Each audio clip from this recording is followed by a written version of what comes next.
şəkilləri görsət, yaxşısı. Həm də məsələn onu deyirəm də. Gəl. Qardaşını göstərəcək. Qızımızın adı nə idi, balaca balanın? Anamın adını qoymuşuq. Dəniz Balaylı'nın qızıdır. Bu Lətifə xanım. Lətifə xanımımız. Allah qorusun, Allah saxlasın. Torpağı sana yaşasın. Balaylı'nın qardaşının adı nədir? Elxandır qardaş. Elxan. Göstərə bilirsiniz, sarı tutun. Biraz yaxından tut da. Hə, bu Balaylı'nın Mən qardaşı. yaxın tutmuşam. Bizim kamera. Hələ. Burada tanışlıq yoxdur. Burada tanışlıq yoxdur. Aha. Dayan, bir şəklə var idi qardaşının. Hə, bir dənə. Oydu, hə. Oxşuyursunuz, ha? Amma sən saçlara qatmışsan. Gəl, ay sağ ol. Hə, gəl. Sən qurban olar, gedəndə görəcəm sən. Balaylı'nın qardaşı.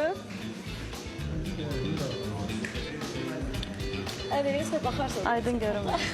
Mən tutum onu. Mən tutum. Gəl. Belə tut, Yaxşı. belə tut, belə tut. İndi səndən bir söz alım. Qəşəng mesaj gələ yuxarıdadır. Hə. Gəlsin də, mən narahat. Yox, qorxmur bu, işi rahat. Elə şeydən rahat oğlanam mən. Allah bütün qardaşları, bacıları hamısını qorusun. Amin, Allah qorusun.